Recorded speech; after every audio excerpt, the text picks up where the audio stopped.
mami, vă rugăm să aducem și copilașii, ocupăm un pic locul, să aducem copilașii aici în față și fratele Gavor spune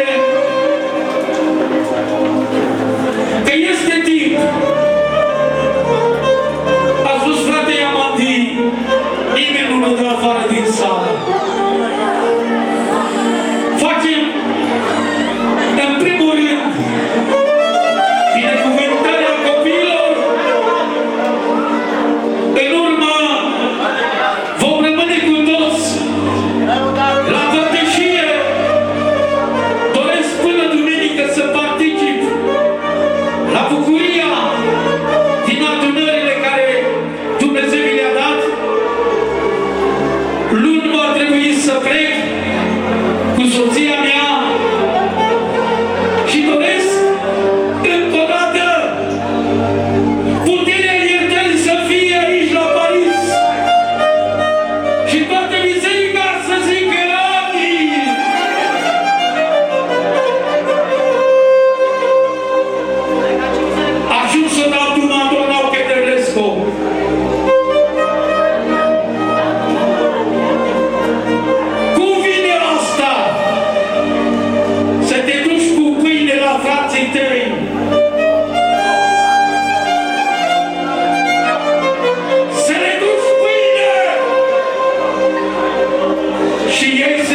nici peste cina Domnului, numai mâini curate să se pună peste cina Domnului.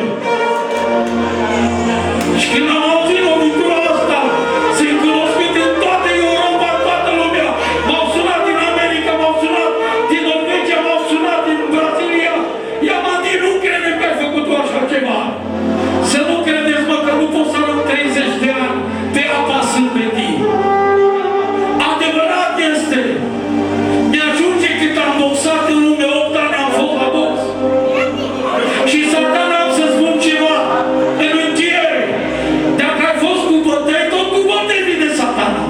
Dacă ai fost cu femei, tot cu femei vine. Dacă ai fost cu băutură, tot cu băutură vine. Dacă ai fost cu țigări, tot cu țigări vine. Când am fost în fața unui pericol, 8 ani de zile de box, să nu credeți că cineva, dacă a făcut box, s-a uitat. Nu!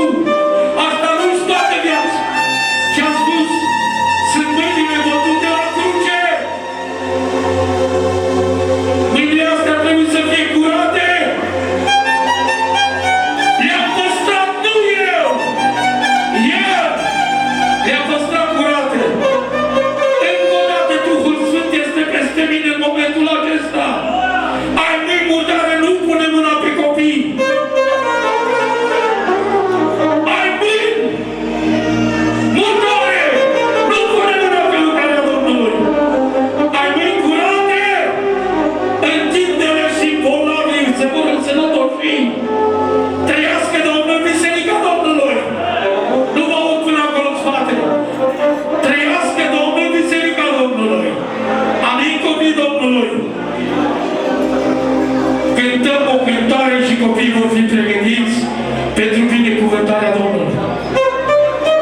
Ajunge mai târziu, spune fratele nostru Gabor, și cu ajutorul Domnului Iisus să ne dea Dumnezeu puterea lui Iosif, să ne îmbrățișăm, să ne iertăm și să trăim în iubire unii cu alții, să dărâmăm ziduri, garduri, să ne vedem fața unii altora.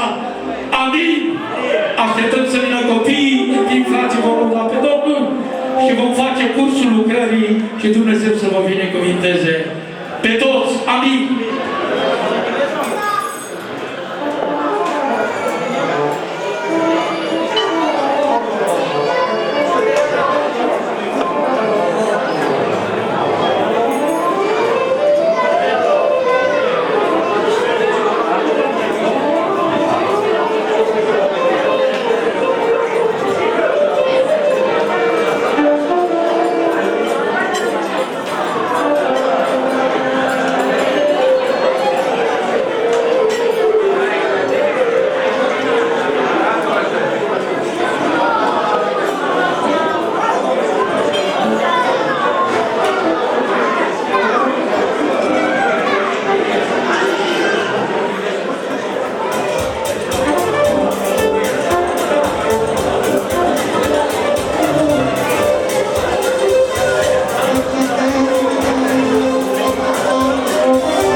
voastră, în timpul acesta, se va pune mâncarea și când mâncarea este pe masă, atunci vom face și binecuvântarea la copii și Dumnezeu să vă binecuvinteze pe toți. Amin. Și să nu mâncați nimeni până o să ceară binecuvântarea. Amin? Audați să avem Domnul. Aveți